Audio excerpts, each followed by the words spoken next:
আচ্ছা, এটা হচ্ছে হলো এটা সিপি সমান সমান বিপি, তারপর হচ্ছে এপি সমান সমান ডিপি। তার মানে এবার এটার থেকে এটা যদি বিয়োগ দিই এপি মাইনাস সিপি, আবার ডিপি থেকে বিপি বিয়োগ দিই, তাহলে তার মানে এপি থেকে সিপি বিয়োগ দিলে সিপি বিয়োগ দিলে কী হচ্ছে এসি পেয়ে গেলাম। আবার ডিপি থেকে বিপি বিয়োগ দিলে কী পেয়ে গেলাম বিডি বা ডিবি পেয়ে গেলাম। তার মানে এটা প্রমাণ হয়ে গেল।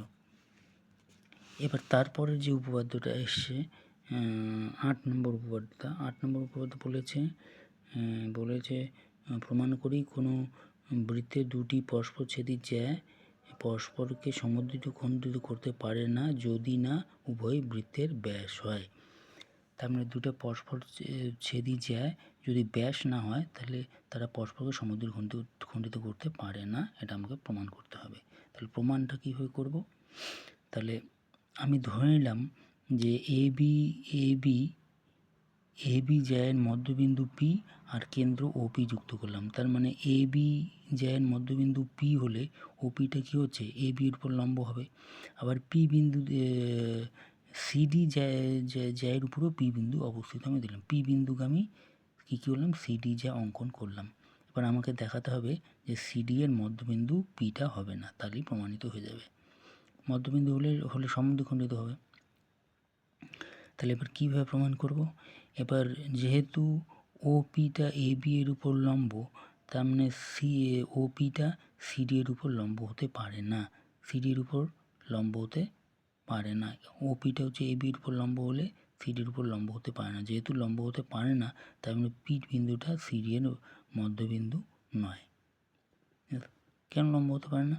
কারণ এখানে হচ্ছে ওপিটা হচ্ছে এবি এর উপর লম্ব, তাহলে সিডি এর উপর লম্ব কী হবে? লম্বটা আলাদা হয়ে যাচ্ছে না, লম্বটা তো একই হবে না। এভাবে প্রমাণটা করতে হবে। আরেকটি উপপাদ্য দেখি, এক্স ও ওয়াই কেন্দ্র বিশিষ্ট দুটি বৃত্ত, এখানে ছবিটার মধ্যে আমরা দেখে নিই। এক্স ওয়াই কেন্দ্র বিশিষ্ট দুটি বৃত্ত, এক্স ওয়াই কেন্দ্র বিশিষ্ট দুটি বৃত্ত পরস্পর এ আর বি বিন্দুতে ছেদ করেছে। আবার এক্স ওয়াই এর মধ্যবিন্দু এস, আবার এস কমা এ যুক্ত করা হলো।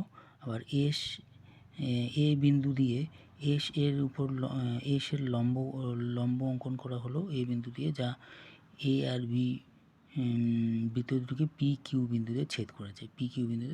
এটা আমাকে প্রদত্তে বলে দেওয়া আছে। তাহলে আমাকে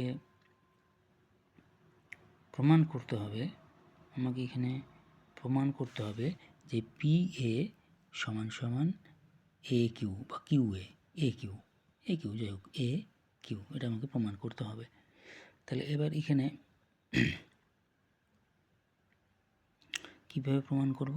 তাহলে তার জন্য আমাকে প্রদত্ত হলো প্রমাণ করতে হবে যে হলো এবার অঙ্কন কি? এবার এস এ সমান্তরাল করে এক্স সি টানা হলো। আবার ওয়াই ডি টানা হলো কার উপর? পি কিউ এর উপর, যা পি কিউকে যথাক্রমে সি আর ডি বিন্দুতে ছেদ করেছে। সি আর ডি বিন্দুতে ছেদ করেছে। এবার এখানে যেহেতু এক্স ওয়াই এর মধ্যবিন্দু এস, আর আবার যেহেতু এস এ সমান্তরাল ওয়াই ডি, এ দুটো যেহেতু সমান্তরাল, তার মানে আমরা একটা উপপাদ্য জানি যে একটা ত্রিভুজের তৃতীয় বাহুর একটা বাহুর মধ্যবিন্দু নিলাম, সেটা তৃতীয় বাহুর সমান্তরাল করে যদি একটা সরলরেখা টানা হয়, তা অপর বাহুটাকেও কী করবে? সমদ্বিখণ্ডিত করবে। তার মানে এটা এসটা যদি এক্স ওয়াই এর মধ্যবিন্দু হয়, তার মানে জিটা হবে এক্স ডির মধ্যবিন্দু, জিটা হবে এক্স ডির মধ্যবিন্দু। ঠিক একইভাবে আবার এটা সমান্তরাল এটা, আবার যদি এটা মধ্যবিন্দু হয়, তার মানে এটা সমান্তরাল যদি এটা হয়, তার মানে এটা হচ্ছে পি কিউ এর মধ্যবিন্দু। এটা হচ্ছে কি হচ্ছে কার মধ্যবিন্দু? পি কিউ তো হবে না, মধ্যবিন্দু হচ্ছে সিডি এর মধ্যবিন্দু, সিডি এর মধ্যবিন্দু, পিকিউ হবে না, এটা ত্রিভুজটা তো এটা নিয়েছি না, তাহলে সিডি এর মধ্যবিন্দু, তার মানে কি এই যে সি এ সমান সমান এডি, এডি এ দুটো সমান সমান হবে।